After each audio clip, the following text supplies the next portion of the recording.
జయ శ్రీమన్నారాయణ. అస్మద్గురుభ్యో నమ. నతాస్మతే నాథ పదారవిందం బుద్ధీంద్రియ ప్రాణమనోవచోభి యచ్చింత్యతేంతర్హృది భావయుక్తై ముముక్షుభి కర్మమయోరుపాశాత్.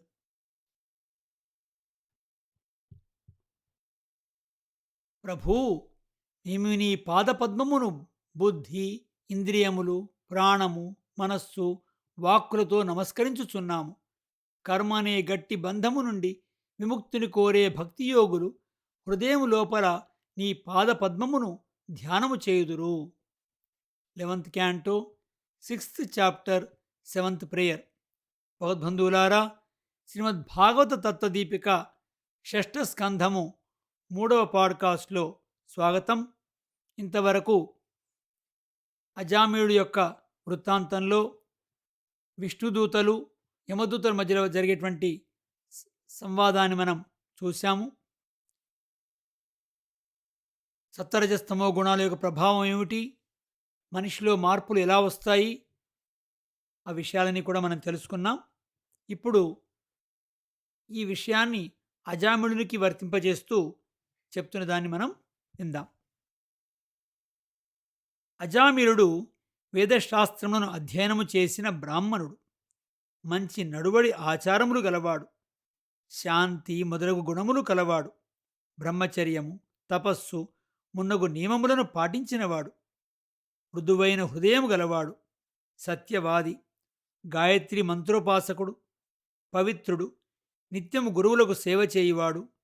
అగ్నులకు, అతిథులకు, పెద్దలకు, వృద్ధులకు సేవ చేయువాడు. అహంకారము లేనివాడు. సర్వభూతములను ప్రేమించినవాడు.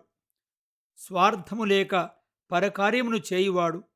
మితముగా మాటాడువాడు. అసూయ లేనివాడు. ఇట్టివాడు తండ్రి ఆజ్ఞచే ఒకనాడు పండ్లను, పూలను, సమిధలను, ధర్మలను తెచ్చుటకు అడవికి ఎగినాడు.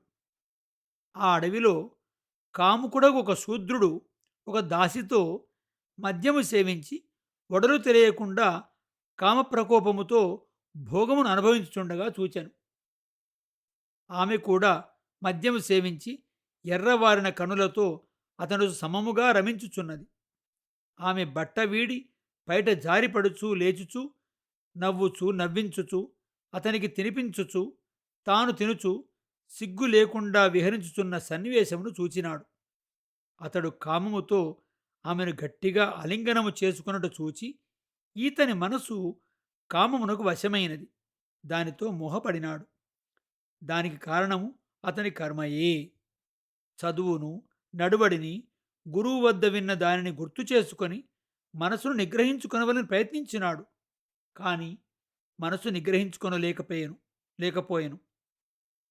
ఆమెనే తలంచుచు పిచ్చి ఎత్తిన వానివలే, తెలివి తప్పిన వానివలే ఆమెనే మనసులో ధ్యానించుచు సంధ్యావందనాది స్వకర్మలను వదిలినాడు. ఆమెతో చేరినాడు. ఆమెకు తండ్రి ఆర్జించిన ధనమును వసంగుచు గ్రామ్యములగు ప్రవర్తనలతో ఆమె మనసును తృప్తిపరచుచు ఆమె మనసును రంజింపచేయుచున్నాడు. యథాశాస్త్రము పెళ్లాడిన భార్య ఇంటిలో ఉన్నది. అంతకుముందు అతనికి ఆమె చాలా ప్రేమగా ఉండేది. సాధుశీల, సుందరి, సత్కుల సంజాత అయినను అతడు వ్యభిచారిణి కనుచూపులకు లొంగి ఆమెను వదలలేక తన భార్యను వదిలినాడు. ఆమెకు సంతానము కలిగెను. ఆ కుటుంబమును బుద్ధిహీనుడై న్యాయముగనో అన్యాయముగనో డబ్బు సంపాదించి పోషించుచుండెడివాడు. ఇట్లు ఈతడు శాస్త్రములో చేయవలనని చెప్పిన ధర్మములను వదిలినాడు. స్వేచ్ఛా ప్రవృత్తి కలవాడై గురువులచే పెద్దలచే నిందింపబడి కర్మలనే చేసినాడు.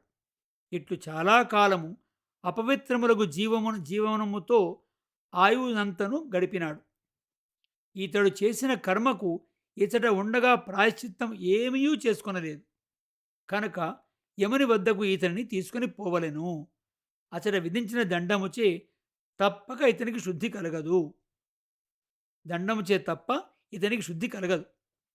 ఇట్లు యమదూతలు అజామిళుని తీసుకొని పోవుటకు కారణం వివరింపగా వినిన భగవద్దూతలు న్యాయసమ్మతముగా ఇట్లు చెబుతున్నారు. మీరు చేయు పని చాలా తప్పు పని. యమధర్మరాజు ధర్మద్రష్ట. వాని సభలో అధర్మము ఉండదు. అట్టి చోట ఈనాడు అధర్మమును మీరు చేయుచున్నారు. దండింపతగని వానిని, పాపము లేని వానిని దండించుట యజమాని ధర్మమునకు విరుద్ధమైనది. మీరు శాసించువారలు, అందరి ఎడల సమబుద్ధి గలవారలు. ఎచ్చట అయినను దోషము ఉన్నచో దాన్ని తొలగించడి వారలు, ప్రజలకు హితమును చేయువారు. మీరే ఇట్లు విషమముగా ప్రవర్తించినచో ప్రజలు ఇంక ఎవరిని ఆశ్రయింపగలరు? మీ వంటి శ్రేష్ఠులు దేనిని ఆచరించినా అదే ధర్మమని ఇతరులు అనుసరింతురు. తమ అనుష్ఠానముచే ధర్మమును ప్రవర్తింపచేయు మీరు ఇట్లు దండింపదగని వానిని దండించుట తగదు. నమ్మదగిన వాడిని నమ్మి ఒడిలో తలపెట్టుకొని నిద్రించున్న వానిని ఎవరును హింసింపరు కదా. ధర్మమును అధర్మమును ఎరింగినవాడు యమధర్మరాజు అని లోకమంతయు నమ్మి ఉండును. మీరే ఇట్లు అధర్మము చేతులను ఎవరనుకొందురు? వేరొక రక్షకుడు లేని వానికి ఎవడనూ ద్రోహము చేయడు. పాపాత్ముడు కావున వీరిని దండించుట న్యాయమే గాని ద్రోహము కాదని మీరనుకొనుచున్నారు. కాని మీరు రహస్యమును గుర్తించలేదు. కొన్ని కోట్ల జన్మలలో చేసిన పాపములకు కూడా ప్రాయశ్చిత్తము భగవన్నామస్మరణము. కుమారునియందు ప్రేమచే అయినను, ఒడలు తెలియక అయినను ఇతడు నారాయణ అని భగవన్నామమును ఉచ్చరించినాడు కదా. దానితో ఇతని పాపములు అన్నీయూ నశించినవి. పాపములకు ప్రాయశ్చిత్తము తపస్సు, యోగము, ధ్యానము కాదు, భగవన్నామ స్మరణమే. పాపములకు ప్రాయశ్చిత్తము తపస్సు, యోగము, ధ్యానము కాదు, భగవన్నామ స్మరణమే. అది ఏ ముక్తికి సాధనము. నారాయణ అను 4 అక్షరములు ఉచ్చరించినంత మాత్రము చేతనే ఇతని పాపములు అన్నీయూ నశించిపోయినవి. దొంగతనము, మద్యపానము, మిత్రద్రోహము, బ్రహ్మహత్య, గురుభార్యాగమనము, స్త్రీవధ, రాజద్రోహము, పితృవధ, గోవధ మున్నగు మహాపాపములు చేసినను వానికి అన్నింటికీ ప్రాయశ్చిత్తము నారాయణ నామస్మరణ ఒక్కటే. దానిచే కలిగడి శుద్ధి వేరొక దాని వలన కలగనీరదు. శాస్త్రములలో స్మృతులలో చెప్పబడిన కృచ్ఛ్రాంచాంద్రాయణాది వ్రతములు చేసినను ప్రాయశ్చిత్తములు చేసినను అవి అప్పటికి చేసిన పాపమునే పోగొట్టును గాని మరల పాపమును చేయకుండా దిద్దుబాటు చేయజాలవు. ఎన్నడనూ పాపములు అంటకుండా పాపములు తొలగవలెనని కోరేడి వారు భగవంతుని గుణములను ప్రతిపాదించని నామములను పలుకుటయే శ్రేష్టమైన సాధనము. ఇతడు చనిపోవుచు నారాయణ అని భగవన్నామమును పలికినాడు. దానితో అతని పాపములు అన్నీయూ అతని నుండి పూర్తిగా విడిపోయినాయి. అతడు భగవన్నామమును పలకలేదు, కుమారుని పిలిచినాడు.